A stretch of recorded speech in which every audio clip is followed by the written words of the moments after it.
peace must be our goal and our guide. And all that we strive for as a human family, dignity and hope, progress and prosperity, depends on peace. But peace depends on us.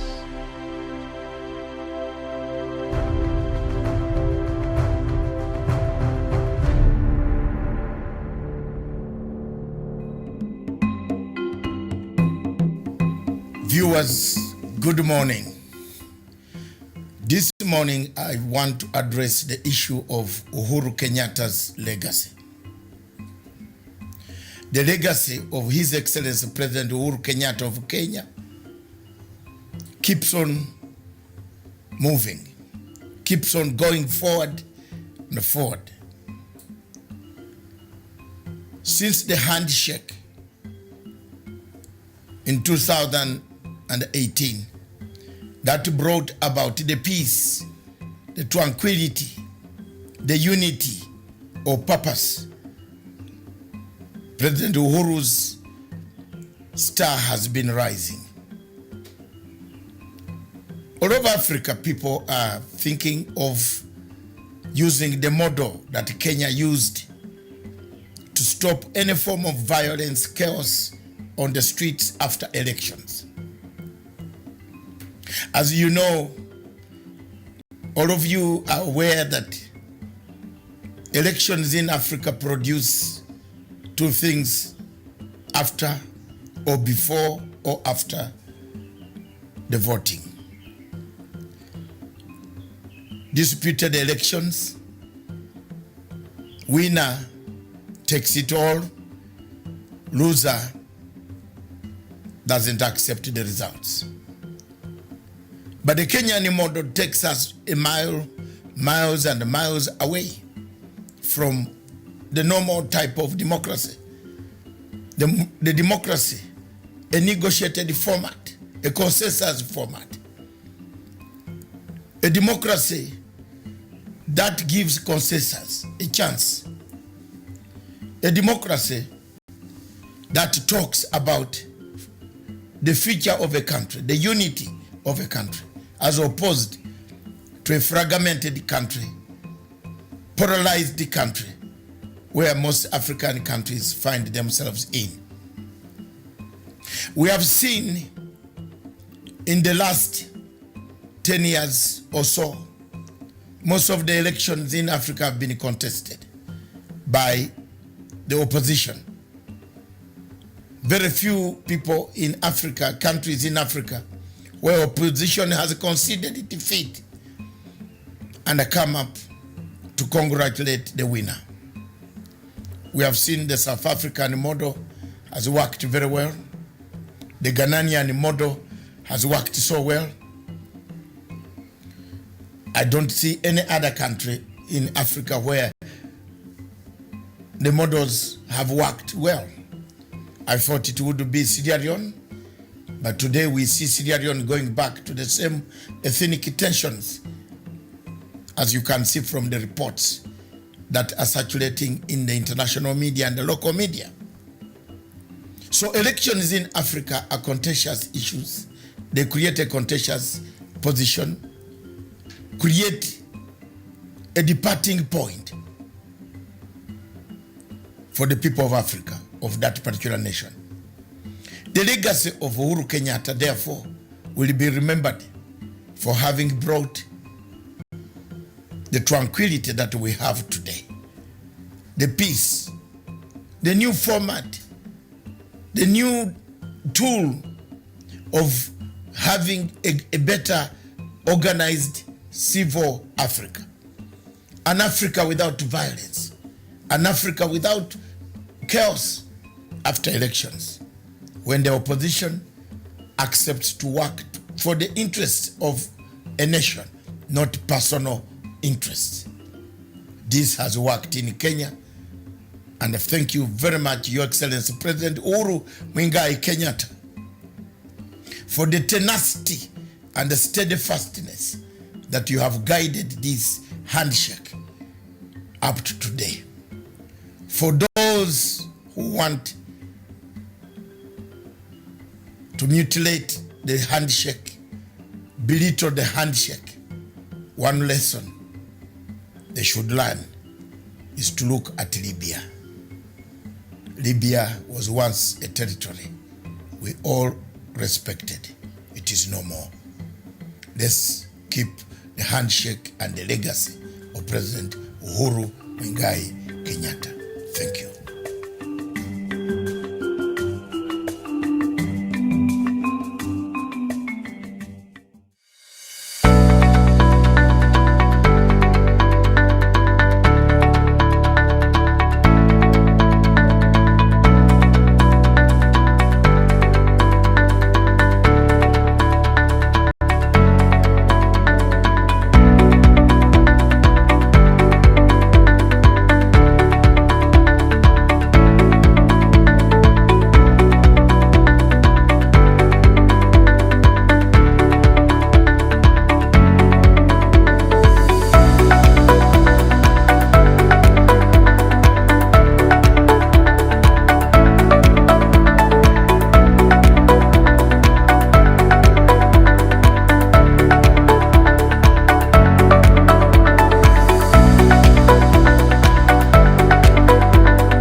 Thank you very much. Welcome back to Punchline Africa TV, broadcasting all the way from Nairobi, the Republic of Kenya.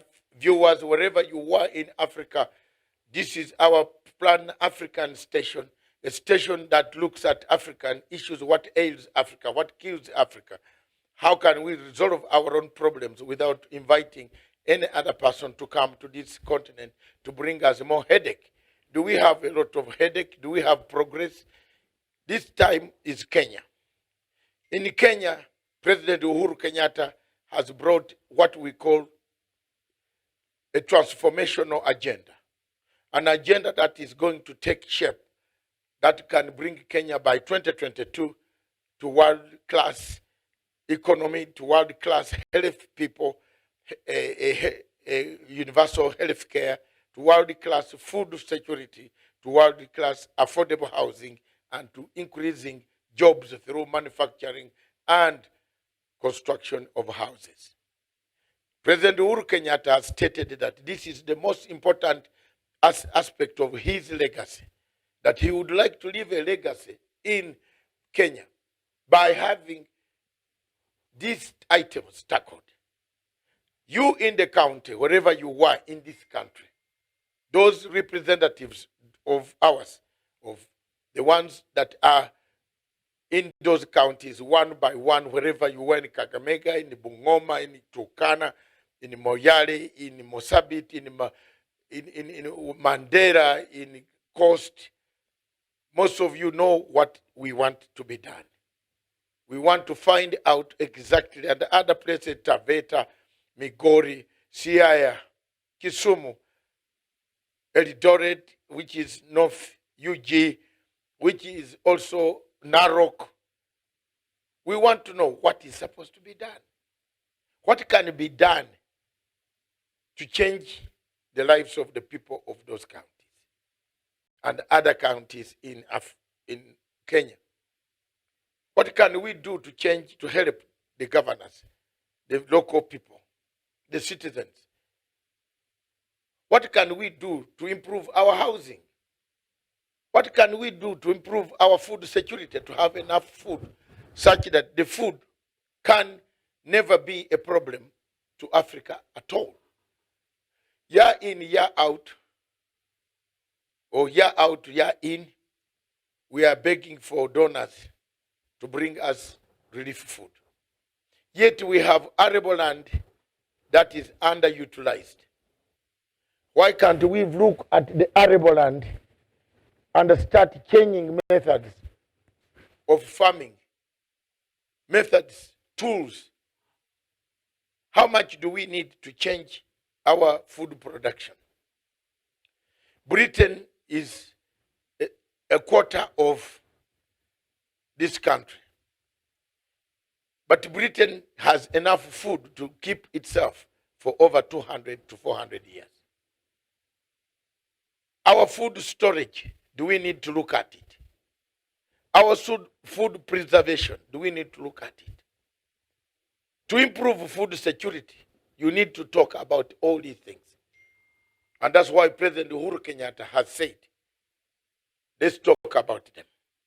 Let's tackle them now, so that by 2022, we leave a legacy for others who will take politically the train and the leadership of this country, going on that route.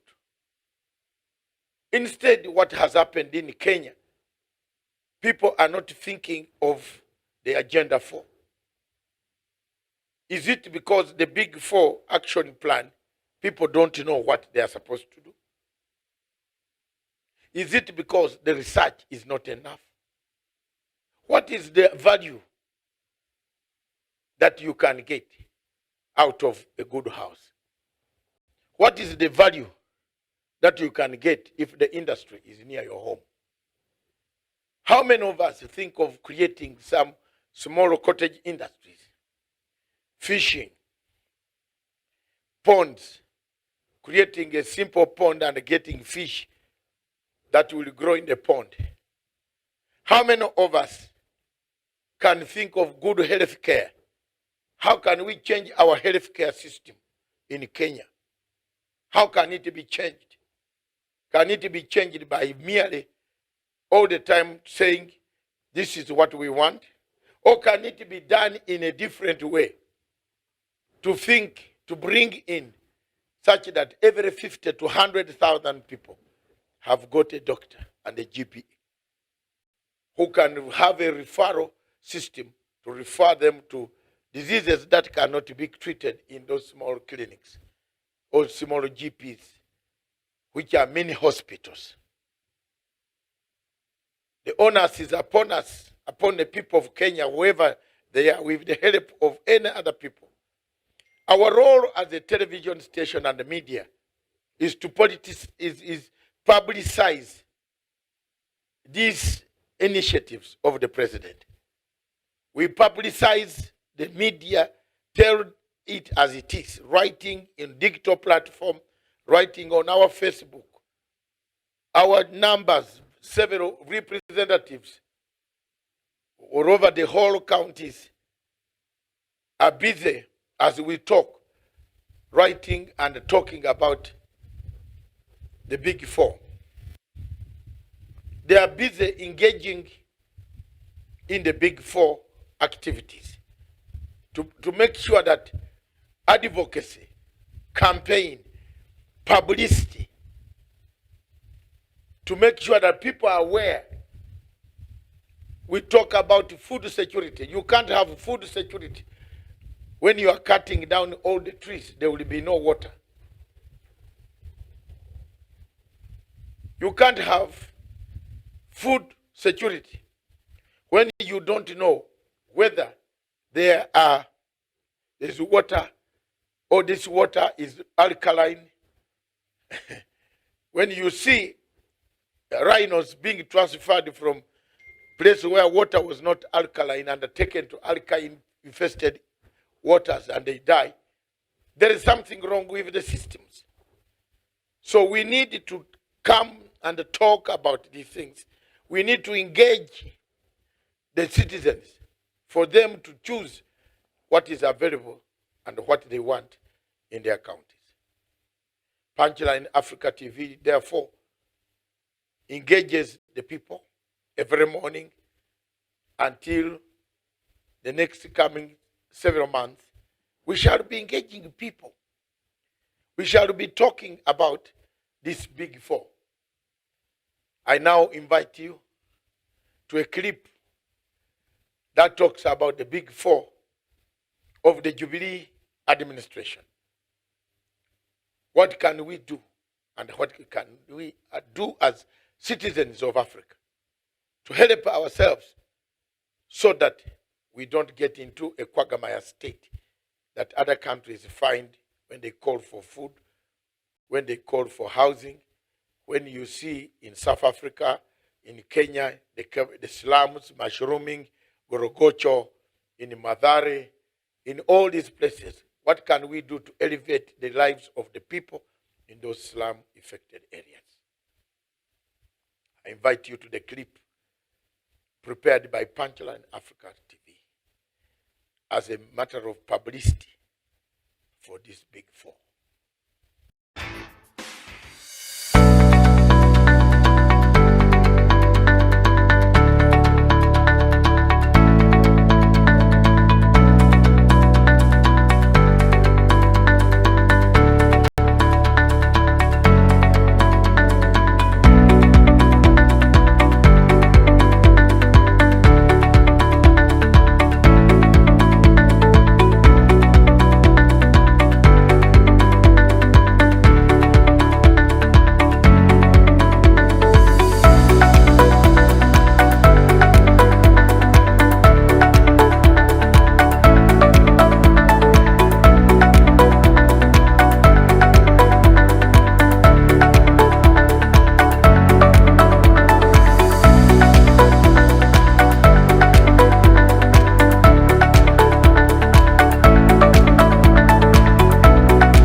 Launching the BBI Task Force report. Makofi.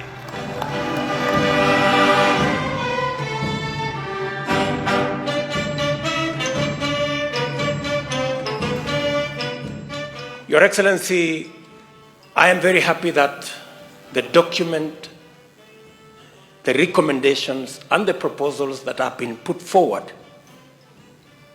informs us on how to build institutions, to get our politics away from personalities and ethnicities to institutions that will carry all of us, irrespective of who we are, where we come from, the language we speak, or the political party we subscribe to. Kusema ya kwamba pesa mingi ije mashinani, tunaunga mkono. Ipelekwe mpaka ifike kama kuanzia 35% kuelekea juu. Hiyo pesa itumike kwa mambo ya maendeleo, not for consumption. Recurrent expenditure should not be above 30%. 70% should go for development. Ni kwa nini baada ya kila miaka mitano tunaenda miaka mitatu ya kazi, miaka ya 2 tunapoteza kwa sababu siasa imechacha? Tunataka tuulize wafanyabiashara wetu wenzetu, ni nini inawazuia? Ni nini tuwaweza kufanya ndio tuhakikishe ya kwamba biashara zenu hazisimami? We must have development plans that are 20 years plus if we are to resolve our problems, my brothers and sisters. Tunataka tuwapatie assurance ya kwamba wanaweza kupatia wananchi mikopo ya miaka 10, miaka 15, kwa sababu they have confidence ya kwamba Kenya will be stable and Kenya will always have leadership, whoever it is.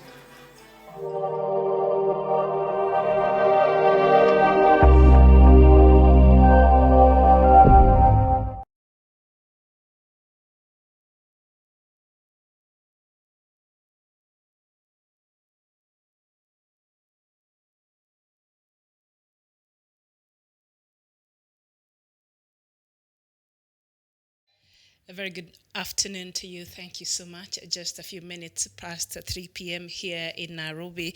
Thank you for finding time to be with us today. Dr. Matsanga unfortunately had to rush urgently for another meeting while he was just on his way here for us to start this show. But he might join me before the end of the show. But in case he doesn't, we shall continue engaging with you and having the conversation we normally do have here every day. So thank you so much. My name is Mia Mogutu, and we're coming to you all the way from the Kenya's capital in Nairobi. The show, of course, is The Punch, and here we get to tell it as it is. And today, I think this is a subject that is very close to Dr. Matsanga's heart, knowing very much, he is the biggest supporter of President Uhuru Kenyatta. So this conversation would have been absolutely wonderful with him here, but I'll give it my best, and we shall all have an open and a conversation looking at what President Uhuru Kenyatta has been able to achieve this year in regards to, his Big Four agenda, the blueprint that he wants to leave as his legacy in this country, even as he is in his last, term as president here in Kenya. So we shall be interrogating and looking at that. And, just what is happening here, of course. From the international front, I think what is trending right now since yesterday is the impeachment of President Donald Trump. We'll talk about that later.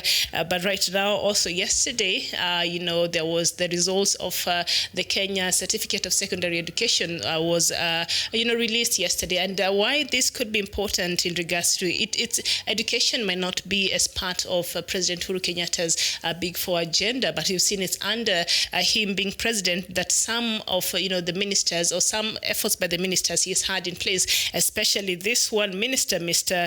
Magoha, and initially Matiang'i, I think it was the Minister of Education. He initiated some serious reforms in the education ministry in Kenya here that now we see is bearing some fruit. So I think that is a very good thing. We see that if you place the right person to do the right job, then perhaps you can get some results.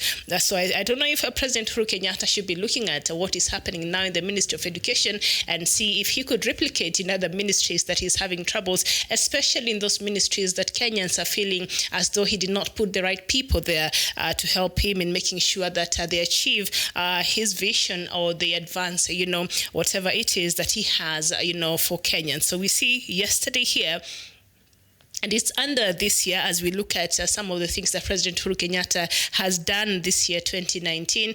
We see the successful rolling of the CBC. Of course, it was initially met with a few glitches here and there, tried last year, but it was not successful, launched last year. So I think this year it took full effect. And we can see here, Ministry on course to roll out the CBC for grade 4 next month.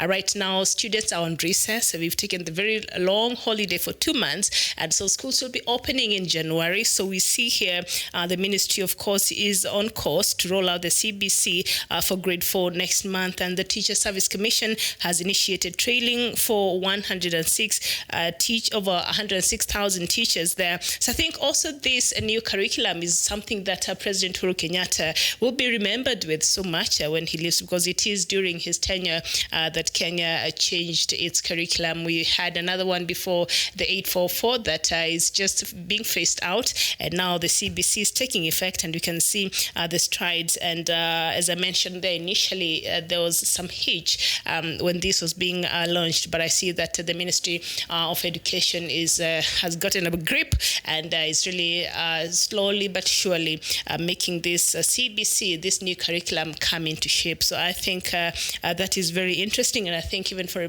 the parents who are worried there when they read things like this, I'm sure they will be comforted knowing that, their children or the country is moving in the right direction in regards to, the education sector in this country. Also, something else that we've seen after, the results were issued yesterday is, some schools that were long gone. Remember, in the Kenya education system, even corruption had really taken root. Before I mentioned there before, CS Matiang'i was the Minister of Education, and now followed by this one here, Mr. George Magoha, who is also a no-nonsense, CS there. And this reform started with CS Matiang'i, and now we are seeing they're doing very well. And there was a lot of cheating, a lot of cartels in the, who would steal, the exams, and there was leakage of exams and a lot of other ills that were going on, especially around the national examination. But you've seen slowly but surely, some of these things are being dealt with. And so, as I mentioned earlier there, when you get the right people to do the right job, then you will see some results. So President Uhuru Kenyatta, perhaps in other ministries that you're finding troubles, perhaps you did not get the right people to sit there and to help you implement the vision that you have for Kenya. And so maybe you could look at, the Ministry of Education or other ministries that we see the CSs are working and see, perhaps I could do the same in the other ministries. But kudos there to CS George Magoha, and of course those reforms that are being carried out in the Ministry of Education, which a sector that is very, very important and paramount if you want to even realize these all other agendas in Kenya, the big 4 agendas that the president has, for this country. I think education is key and is part of that for the generations that will be coming after in the next few years. So thank you so much. So I just thought I needed to mention that. And of course, it is this year that the CBC was rolled out successfully. So as you can tell from and also maybe to mention there's something that is quite important. I was looking at the Standard newspaper, the Daily Nation newspaper there. This year, these examinations, we saw a lot of public schools do very well. So I think the Ministry of Education must be doing something right in regards to, the public schools and ensuring that they have enough staff and the things that they need are being taken care of right now. And I think the presidency of Uhuru Kenyatta, after he came to power, I think some tuition fee, I think, was scraped. They're saying it's a free, but for secondary school you pay like half the price, half the fee that used to be paid earlier, except maybe if your child is in a boarding school, that of course you'll be required to pay more because of the boarding fee and the food and all that. But education has become more affordable, and we've seen more kids transition from primary school to high school and other tertiary institutions, be it the local polytechnics, the colleges and the universities. And we've seen even a rise of more students going to the university this year compared to last year. Last year, it was just over 90,000 students who qualified for, university admission. But this year, we've seen an increase to 125,000, if I'm not wrong, over who will be admitted to university. So that means that there's something that is being done right in the Ministry of Education, and we have to give, credit where it's due. So in the same token, President Uhuru Kenyatta, please get the right people in other ministries so that we can see our country move forward in terms of development, and the people who will actually help you actualize your dream for Kenyans in the name of the Big Four agendas and other things that you're trying to achieve to the country. So among other things, of course, that President Uhuru Kenyatta set out to do this year was the trial of the universal healthcare.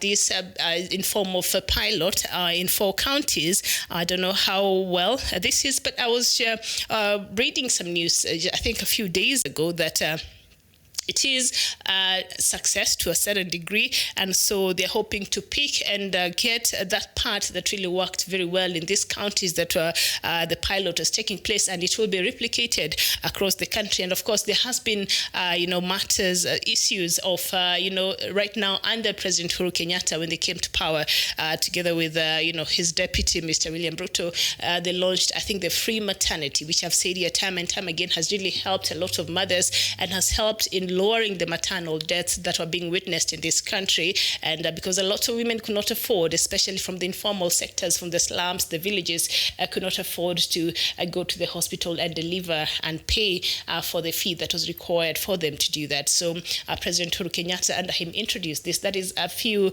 years ago, just after he came into power. And a lot of mothers have been benefiting from this, and a lot of families have been enjoying this. And so there has been some challenges with this, because now there's a lot of traffic in the hospitals. So I think the funding has been a little challenging. So perhaps that is something that the Ministry of Health and that is something also very, very dear and near to the First Lady of this country, Mrs. Margaret Kenyatta, as you've seen her, gear up, running marathons, making sure she gets the funds and make sure that this,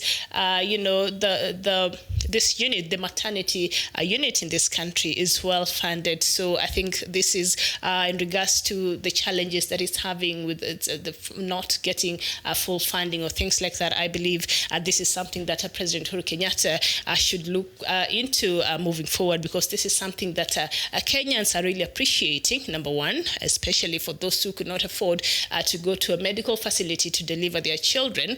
And two, it's very important. I mean, healthcare is in the heart of a country. So as much as, the citizens of this country are appreciating this, they would want that the president, does all it can, or the ministries that are responsible for this, the Ministry of Health, and of course, President Uhuru Kenyatta, please, let's make sure this is funded well, so that our mothers continue to get those services in our public hospitals. A huge number of, population in this country cannot afford the private services, cannot afford a private school, cannot afford a private medical facility, cannot afford anything private. And so they rely on these public facilities. And we have a lot of good hospitals here. So we just need more staff and more medication. And all those doctors who work in cahoots with others to steal medication and equipments from public hospitals, I think perhaps we need some light shone on that, and something to be done so that Kenyans who truly deserve these services get to enjoy them when they visit these facilities. So I think that will be a challenge to President and his government to make sure that that maternal free healthcare that he introduced when he came to power continues and does not continue experiencing these challenges that it has been. But so far, it is something that Kenyans truly, truly appreciate, especially, as I've mentioned there earlier, those who come from very underprivileged, backgrounds there. They really appreciate that. If I was to have another child today, I'd probably go to a public hospital, because you know what? They have the most qualified medical, staff in this country. Even the ones who work in private hospitals, they come from public facilities. So there they just go for consultations, and they go when they have a patient to see, but they all come from the private sector. So that's the public sector. So I think that is very, very important, and much effort should be put there to make sure that Kenyans get the best service possible. Thank you so much, those who are watching. I see a lot of you here are watching. I don't know what conversation is that Mohaj you're having there, but thank you so much. And Nyaleo Dak Dope, good afternoon to you. And also something that also I think it's very close, because remember the big four agenda, we have the universal healthcare, and then we have the food security, and then I think we have manufacturing, and what else? We have four of them. So under manufacturing, we've seen a few things come up. We've seen just I think beginning of this week, was it on Monday? President Uhuru Kenyatta launched a few months ago launched the SGR Phase 2, but again yesterday on Monday he was there to commission to start. I think now it will start working. It's official now. The cargoes, the dry port in Naivasha, they'll start receiving cargo from the Mombasa port all the way through the new SGR to Naivasha. Remember when it was launched, and Kenyans are like, okay, why do you even need this railway to nowhere?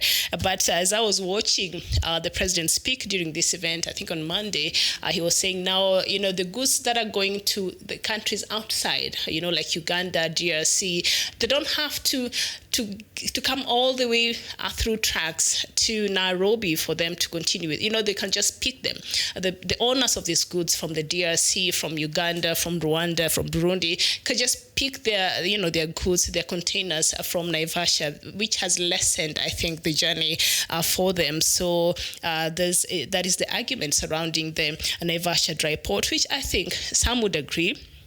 And then I saw there the Minister of Transport, Mr. Macharia, saying, normally we would pay 10,000 to Naivasha, but normally if you're coming by, the trailers and whatnot, then you would pay about 20 to 25,000. I don't know. I'm not very conversant with that industry, so I wouldn't speak for it. But he was saying, if you look at the dynamics there, then, if you are a business person, of course, if you don't own the tracks, then of course you'll be affected. But, if you are a business person and you're looking for a good deal, then, that could work out well for you. And of course, now you have options. You could choose and see which one is more efficient and perhaps will save you some money. But that was launched this year. A few days ago, now it's good to go. And during that event, we came to learn that the standard gauge railway, the Phase 2A contractor, spent about 100 million Kenya shillings on 100 community projects while constructing the Ngong and Suswa link. The funds were invested in road repairs, water sharing, community facilities, culture and education, medical care, emergency response and rescue, among other activities. So these are some of the goodies that came with this building of this railway. So apparently the contractor, they went out of their way to take care, to give back to the communities surrounding this railway project. And so they're saying the project completed between January last year and August 31st, contained in a report released by the China Communications Construction Company, the company that was responsible for doing this. And the projects include the Olshiboi Bor Community Water Supply Project in Kajiado, which was commissioned by President Uhuru Kenyatta in October. So apparently they did this out of their own volition, and they did not charge any extra anything, and it provides clean water to over 5,000 residents in Kimoka area. So I think that's very good there. That's really good. So that is on the Star newspaper on page 7 there. It's mentioning that the SGR contractor, spent 100 million Kenya shillings to just involve itself in projects that, families or communities around the SGR were going to benefit from. So also something else that happened this year, we saw We saw the first shipment of crude oil from Turkana. And of course, Kenya joined the League of Oil Exporting Countries after striking a deal to export 200,000 barrels worth 1.3 billion Kenya shillings. So while this is what's happening, I think this is one of the great things. And I think it was a moment to reckon with here in Kenya. Who would have thought, that Kenya will be an oil producing company, but it happened this year. And that is really good. Sorry about that. And so according to the Standard, page 41 here, construction of a crude oil pipeline from Turkana County to Lamu Port is expected to create 7,000 jobs for skilled oil and gas professionals as well as unskilled laborers. The companies involved in the exploitation of oil at the Lokichar blocks are expected to form a company that will construct the pipeline and will hire an additional 280 people to operate the infrastructure once it's completed. So this is very good, and we can see that the local communities are being involved, and this is part, as I mentioned there, manufacturing industry. Improving the manufacturing sector in this country is one of the keys, one of the big four agendas, as a matter of fact, and the pillars that President Kenyatta believes that is, if properly explored, could create a lot of jobs and of course improve the economy of this country. So we see here as the locals and the number of people that the job creation, 7,000 jobs for skilled oil and gas professionals. 7,000. That's a huge number. And also additional 280 people to operate the infrastructure once it is completed. So this is not even a short-term thing. This is something that they will be doing for a very long time, because we will continue needing these people to operate the infrastructure. This is according to report that Tullow Oil has lodged with the National Environmental Management Authority, that is NEMA, and seeking approval to go ahead with the project. Now, the construction workforce will peak at approximately 7,000 jobs, said the Environmental and Social Impact Assessment report that details different aspects of the 824-kilometer pipeline. So we see there, this year, as I mentioned there earlier, we saw Kenya do its first shipment of crude oil from Turkana, and Kenya joining a league of oil exporting, countries across the world, and now it struck a deal to export 200,000 barrels worth 1.3 billion Kenya shillings. I think that too injected back into the economy, surely. Will do us some good. Frankie Walker, I hope they will also give us the negative by the president. Of course, we'll be looking, we'll balance, that's why I said earlier starting.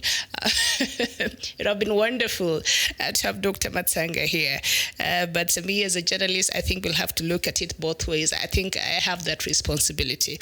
And so thank you so much for watching, and thank you so much for joining. And so also this year, we saw the Pujo manufacturing farm been launched here, and 2 Pujo models will be being assembled in Kenya this year. This is after President Kenyatta and his French counterpart Emmanuel Macron in March unveiled the Pujo 308, revealing that 2 Pujo models will be assembled in Kenya this year, and the car by the French vehicle manufacturer PSA Group is one of the models locally assembled in Kenya and was unveiled in a move geared towards boosting Kenya's manufacturing industry. So we see all of that is just under manufacturing sector. But I also think that, because when you look at some of these things, fine, the local Kenyans it will create a lot of jobs for Kenyans. And also something else, just before I finish up with the manufacturing, that part. Yesterday, was it? The other day, a Danish brewer and maker of Tuborg and Carlsberg beers is set to invest 45 million US dollars in a factory in Naivasha. Now, the Ministry of Trade said that the Danish brewing company had agreed to be the anchor tenant at the planned industrial park in Naivasha, and expects that to pull in other investors. Now, the farm will produce Tuborg, Carlsberg, Holstein, Kronosberg beers, as well as Samsby cider at the factory, whose access has been made easy by the extension of the standard gauge railway. Now, this is what a Trade Cabinet Secretary said. Mr. Peter Munya, he said that the investment will bring to the park, investment will be valued at 45 million Kenya shillings, as I had mentioned earlier there, where the company will establish a brewing that once fully operational will produce 12 to 15 million cases of beer a year and directly employ 350 Kenyans. There's, I think, other opportunities there for Kenyans to have job opportunities there. But also when this was being launched, I think there's a lot of backlash, on social media in regards to this company that is will be setting farm in Naivasha. And we have another breweries there in Naivasha, Keroche Breweries, that is a locally owned by a local investor. And the company has been facing a few challenges. We saw the other day the Kerry, going after the owner for not paying taxes for I don't know how many years.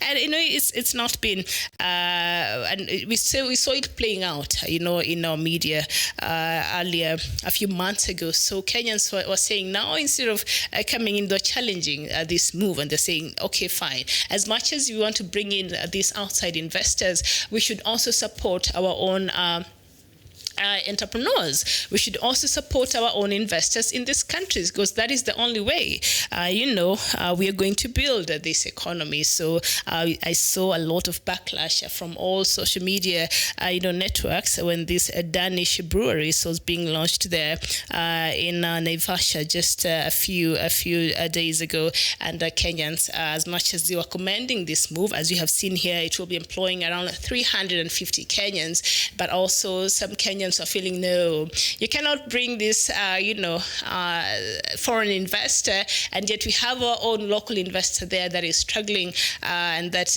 we've seen the law go after her, that we've seen, so they're saying, how about, as much as we're bringing this person in, can we also continue to support our local entrepreneurs and our local investors? So that is just the feeling that Kenyans had out there. And at the end of the day, if we can support our local manufacturers, especially from the Juakali sector, the small scale business people in this country are the ones who are the backbone of this economy, the small scale business people. And that is how even a country like China got to be the industrial power that it is today, because of the small scale family businesses that are the country went out of its way to support and make sure that it supports from the local economies going up. So I think on this one, having all these investments come to the country is very good. Having Pujo come in and set out a manufacturing farm is perfect. Having this Danish brewery come here and set up 45 million worth of US dollars worth of investment is perfect.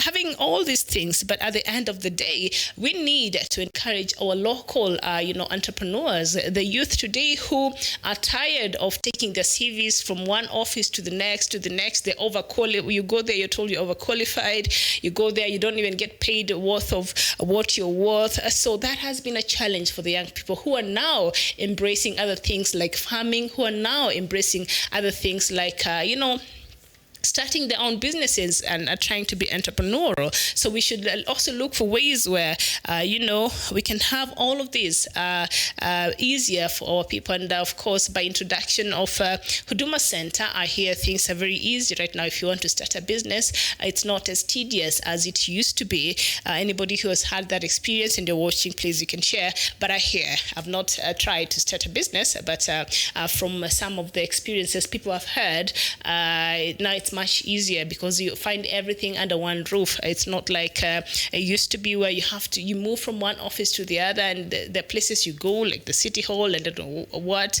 other places that made the whole process very tedious. But now I hear it's much easier now if you want to start a business and the process is not as cumbersome as it used to be. So I think that also, encourages, the youth out there and the local entrepreneurs who want to come in and start something by themselves. And we've seen, these funds that have been given out. I've seen the youth fund, which sometimes have not been very successful. The people who are put there, others are even now in jail because they stole from those funds. I don't know. So perhaps the president and the national government should find an efficient way when they release these funds, that these funds will go to the people who deserve them.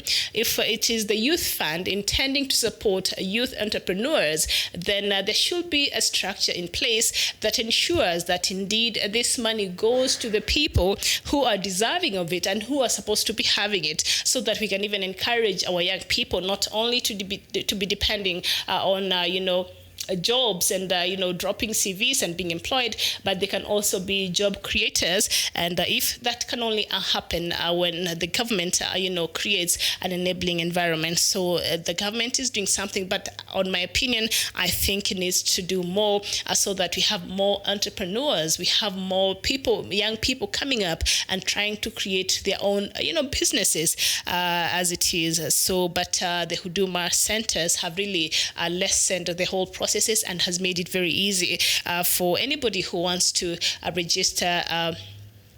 And I think the e-government platform, because now even if you want to get a passport or anything, you have to have your own e-government account so that you're able to access some of these important government services. If you want to register, name search for a company, register a company, it's easier now online. So things has been made easier, and I think also digitalization and we are making very good use of this new media that is the internet, to make sure that the services are efficient and Kenyans get served well in the different sectors. So yes, and Frankie, here you're asking what happened to the Kenya refinery. I think he used to be in Changamwe, and is it somewhere today I was reading that somebody was saying, okay, fine, as much as because taking all the oil from Turkana, driving all the way to Mombasa, and then shipping it outside the country to be refined, that's a little bit like on another level of it does not make any financial sense. But as it is now, we don't have a refinery. So you're asking here, what happened to the Kenya refinery? I think it used to be at Changamwe. Can we do our own oil cleaning again now that we have the black gold? How will the common man benefit? Yet petrol is expensive in the country. Very good question there, Frankie Walker, and thank you so much. I think now, because it was the first batch that was able to be shipped out of the country there in September, if I'm not wrong, but I think in the long run, having our own refinery will make a lot of, financial sense for the country. And you're saying, how will the common man benefit? I think it will be cheaper if it is refined here, and also it will create a lot of jobs. These jobs that we're hearing the foreigners are coming to create, we can create our own job. And that's a refinery. When you're getting into Mombasa, because Changamwe is just when you're getting into Mombasa, when you're coming from Nairobi or from these other parts of the world, you pass the Changamwe refinery there, and so I think the structures are still in place. Perhaps they'll just need to, update it slightly. But I think in the long run, it will make a lot of financial sense if we can have our own refinery here. So perhaps that is something that the government is thinking about. Maybe President Uhuru Kenyatta might not be able to achieve this now, but that is something that the coming governments or the coming leaders will have in the future. That is something that they should really think about and see that we have our own refinery. I think depending on how much oil we are able to, to get from there, from Turkana. But that is a very good question, Frankie, and thank you for that. Mohaji Abdi, I don't know, you're just having conversations, but I see you. Thank you. Thank you for that. All right. You're saying maybe you share it with Somalia. No, we might even refine Somalia's oil. Please don't come for me. Dr. Batang is not here to be my shield today, so please don't do that. All right. So, also something that happened this year that also attracted a lot of criticism, but the government said it was very successful, is the huduma number that even until today Kenyans are wondering, okay, so now why exactly was this needed? Because after that, we also went and had the census. So this is also something that was done this year. It said the government needed all the data from its citizens, so it's able to use that in terms of, planning and development. But also that is what the census is about. So Huduma number also was launched this year, and it received a lot of backlash. But I think the government was able to achieve whatever the intention was. That was to gather all the data from Kenyans across board and to I don't know, but the Huduma number there to make sure that all the details when you want to access government services, you're able to do that. I've not been able to use mine since then, but hopefully they're still working on modalities and how we can use that Huduma number, all right? Always seeing that it was a very expensive exercise, so we are waiting still for the way forward by the government, all right? But that is also something that under the leadership of President Kenyatta was able to be done this year, all right? And also this year, we saw a fight against corruption intensify.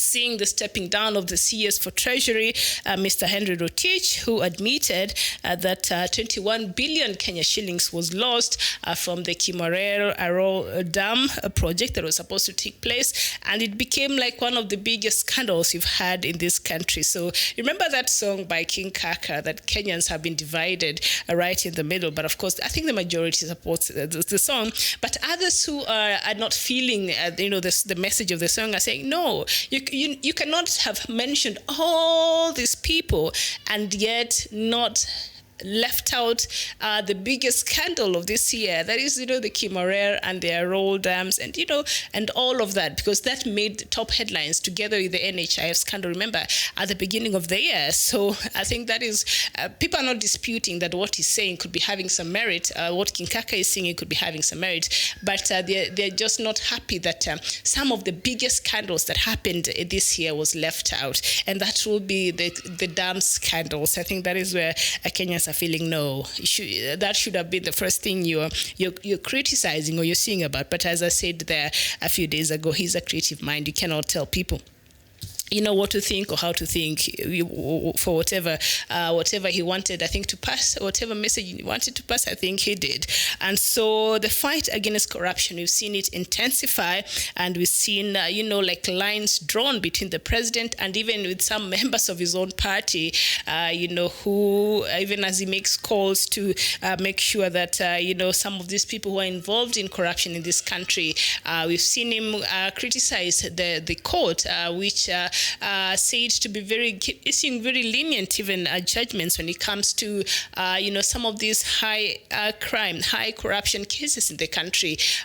These people are bailed out. These people are given very easy bonds when you look at the money that they've stolen. And I think in that regard, the president has a very legitimate claim in that. When you look at the bonds that are given to these people, the fines that are given to these people, a person stole 20 million. They're given like 200,000, fine. Like what is that? So I think, but you've seen, the war against corruption being taken to another level. We've seen, as I said, there the CS for Treasury, Mr. Henry Rotich, stepped down, and when President Kenyatta was getting very frustrated by some of his ministers in his cabinet who were not really towing the line, who were not, serving as he would have wanted them to serve Kenyans, he decided to appoint the super CS, that is Mr. Matiang'i, who was, appointed to coordinate all the ministry affairs and see the smooth running of all the ministries. And that did not sit very well with some ministers. And we've seen outright a disregard of the president by some of his cabinet ministers. And I think that is something that, if if President Uhuru Kenyatta is serious about delivering to Kenyans some of these things that he has, then I mean, you cannot have somebody work for you who you don't think alike. You cannot employ somebody to work for you who does not share the same vision you share. So they will just sabotage, as we have seen. This has been happening. So I think you'll have to look at that. If as a president, you need to get people who can do what you want to be done, who can implement what you have. So all right, sawa. So anyway, and also what happened this year, there was the launching of the new currency here that was also meant to help in curbing corruption and money laundering, and we saw the circus that came about that during that time. The new money, Madaraka Day, it was a shocker, and we were given 3 months so that the old 1,000 shillings could be faced off. So right now we are using new money, and a new currency was introduced here in Kenya. That also happened this year. Also, what happened this year that are still rocking the Kenyan airwaves is also the launch of the BBI report by the president that has continued to divide this country in the middle. There are people who are there to support it, who think this will be the best solution, especially when it comes to how elections are conducted in this country. And there are people who are saying, no, this BBI is only meant to make positions, to create positions for some people in this country. So we are not going to agree with that. But a BBI launch happened. The report was launched this year. And I think when President Uhuru Kenyatta announced that now this same team will go back and seek views, that part Kenyans didn't really understand well, because they're thinking, okay, fine. So they're going to seek views about the views that we gave on the other views. That does not make a lot of sense. But as it is, they're supposed to be presented to some experts who will fine tune it and then present it in a way that will be Kenyans will better understand. So the BBI report continues to create debate in Kenya today, and so that is what happened this year. So coming in next year, I think we'll see the way forward when it comes to this BBI report. I think I will not do justice to our viewers. I'm done with looking at that matter, the things that President Uhuru Kenyatta, or the things that happened under President Uhuru Kenyatta this year. So now I think I'll not have done justice to a lot of our viewers who are watching who are not from Kenya. So now I just want us to just have a very quick update about what is happening elsewhere in Africa. And of course, Algerian new Prime Minister has been sworn in. This, even as protests continue in Algeria, Algerians have refused. They do not want to recognize this president. Remember, elections happened last week on Thursday of 12th December. I was telling you, 3 things are going to happen on 12th December. Kenya was celebrating 56 of independence. Brexit vote was happening on the same day, and Algeria elections. And so the turnout was 39%. Of course, a majority of Algerians did not have confidence, and still do not on this electoral in the process in Algeria. They're still calling for reforms. And matter of fact, even now, the person that has been elected as the president, Mr. Abdelmajid Tebboune, used to work with President Abdelaziz Bouteflika, and this is what protesters are not feeling really. So he garnered 58% of the votes. Remember, only 39% of registered voters voted in this year's election that happened last year in Algeria, and protesters have refused to leave the streets. They're saying, you can see the placards. I was watching the news. And they're saying, you are not my president, a lot of the placards. So they don't want to recognize Mr. Abdelmajid as their new elected president. So let's just see how this political dynamics will be working there in Algeria. And also some news that I saw before coming here. A court in Uganda has made a ruling saying that the country failed in its international obligation by not arresting Sudan's former president Omar al-Bashir. Remember, Uganda, Kenya, and so is other almost all countries in Africa, except a few, are party to the ICC. They have ratified. They're part of the ICC. They agreed to be there. They signed and they said we're members there at the ICC. So when the warrant of arrest was issued on Omar al-Bashir, and so it was required that when he travels to any country that has ratified and agreed to be part of the ICC, he was supposed to have been arrested. So Omar al-Bashir, even in Kenya, I think he traveled here one time, and I remember it caused an uproar, but he traveled to Uganda in 2016, and also in 2016 and in 2017.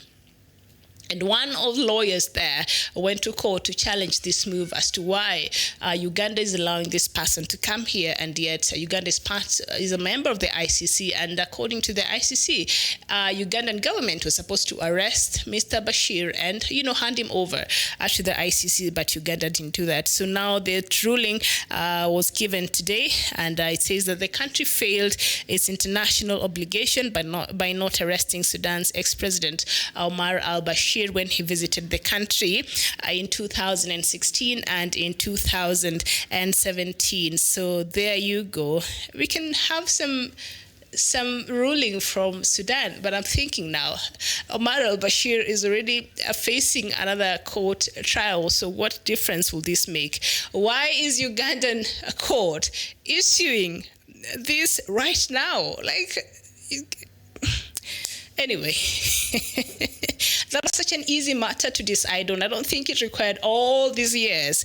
I don't think it required all these years. But anyway, the lawyer that went to court and sought for this interpretation of the law said he's happy that at least the court said the right thing. But I'm just thinking, okay, but what difference will that make anyway in the bigger scheme of things?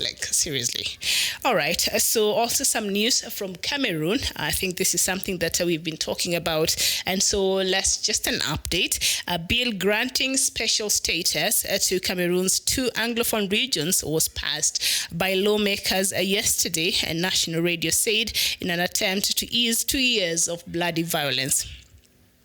Now, if the Senate approves the devolution law and it comes into force, the western areas where Ambazonians are fighting government troops will be able to develop their own education and justice system. And remember, this protest started by teachers and lawyers.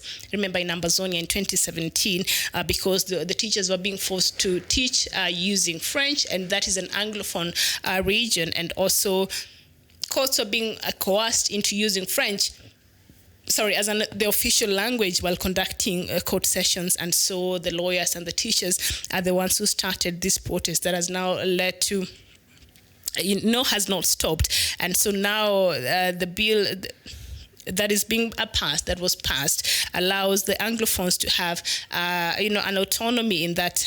No, not really an autonomy, but they're allowed to just have their own, to develop their own education and justice system. I don't know if this will be enough for the Anglophones who have been calling, to secede from Cameroon. I don't know if this will make them have a change of heart. I don't know if this will improve anything for them. Is this a right start towards a good direction? I don't know. Is this enough for the Anglophones? Remember, the local elections are coming next year in February there in Cameroon, and in fact the other day the Anglophones, I think, abducted 43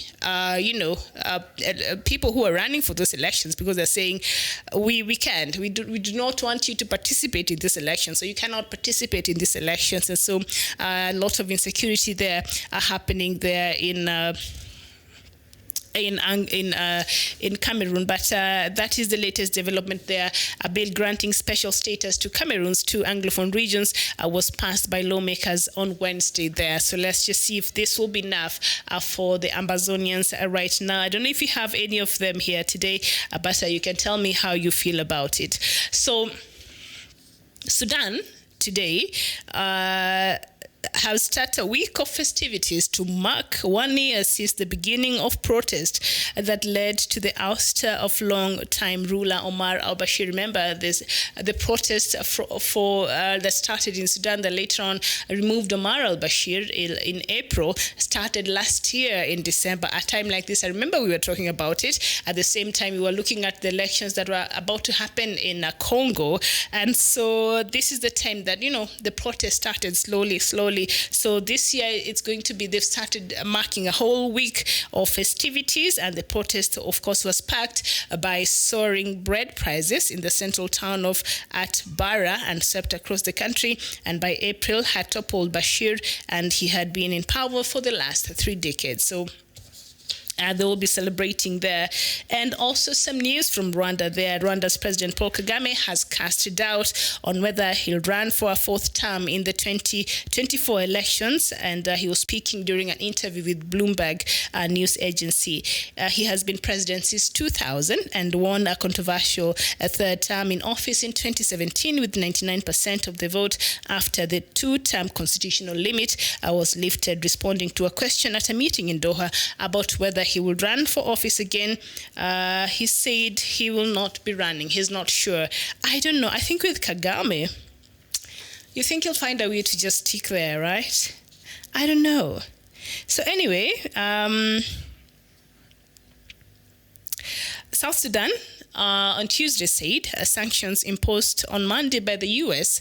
on 2 of its senior officials have to hurt ongoing implementation of the revitalized peace agreement to end more than 5 years of conflict. All right. So now, this Deng, that is the Deputy Minister of Foreign Affairs, spoke to a news agency there in China and said that the sanctions imposed by the U.S. Treasury on Kuo Manyang Juk, Minister of Defense, and Martin Elia Lomuru, Minister of Cabinet Affairs, are not helpful as they disrupt ongoing efforts to end the conflict. Really? But I think it's through these sanctions that put pressure on them. And now they came out and said, we have agreed that we shall form the unity government before the 22nd of February, which I don't know. Like I said, I'm very cautiously optimistic because it is not the first time they've come out to promise forming this. Remember, even the deadline that ended last month on 12th November, they'd come out and said, you know what, we are working towards making sure that we form a unity government. And then 2 weeks towards before, the end of that deadline, they came out and said, you know what, perhaps not, because there are things that we still need to iron out. So I'm just hoping that they'll not be taking the whole world for a ride, because it's not just South Sudanese, but mostly South Sudanese. I hope they will not be taking the country for a ride, and the rest of other players that have been in support of this peace process in South Sudan. So what else? What else do we have here? Not much, but the Gabonese President Ali Bongo Ondimba opened a Central Africa summit on Wednesday. That was yesterday, marking a return to the international scene nearly 14 months after suffering a stroke. Remember, Bongo has been sick. He's 60 years old. He gave a roughly 4-minute speech, meaning he's not very well yet. But he said, you know what? This country, my father ruled for 40 years, and I've ruled it, I think, now for 11 years, going to 12. So I think it's like a family affair, so it's just a family thing. So I'm here, whether I suffered a stroke and I'm not 100% fit to be a president, I'm still here. I'm still going to be president of Gabon, whether you like it or not. Earlier this year, I think the opposition had gone to court to compel, President Ali Bongo to carry out a mandatory health test to just check if he was fit at a president. Like, what do you think? He's the president. He will have his personal lawyer go there, write a wonderful health report. Remember, like what Donald Trump's, lawyer, doctor did, remember? And now President Donald Trump, of course, he has been impeached by the House of Representatives, and now under two things: abuse of power, and he obstructed Congress. So in his usual fashion, he's been tweeting. He even called for people to pray for him. So President Donald Trump is not a very happy person and might not be having a very Merry Christmas. But thank you so much. I'll see you again perhaps tomorrow. But thank you so much. Call Kolenko, you're saying the only way for the government to speak on or initiate peace in Cameroon English regions, Paul Biya should withdraw his troops and punish some government officials. And I don't know, Paul Kolenko, yesterday I was here and there's some news I was reading here about a death that happened 2 years ago. No, 2 years ago. About the army killing civilians there in Cameroon, the Anglophone region. It was actually videotaped, and so the government had said that was fake news, but apparently there was a proof beyond any doubt that actually the army carried out these deaths, and so now that process, I think, was trying those soldiers will start on 20th of January next year. So you know what? Yeah, you're right. We cannot. I mean, now that you even brought up that national dialogue that I think was was just a flop. So I don't know if President Biya is trying to redeem himself with this Anglophone, the passing of a special status to the Anglophone region. That is not what they want. I'm not sure. George Nganga, to you, Merry Christmas to you too, and thank you so much. But you just came in as I was about to leave, so thank you so much. Dr. Matsanga got something busy here to run to, a meeting just when he was getting ready to come here, just a few minutes before we came here. So yeah, but thank you so much. So hopefully you can see each other next time. Thank you for your company and continue to enjoy the festivities. Thank you so much.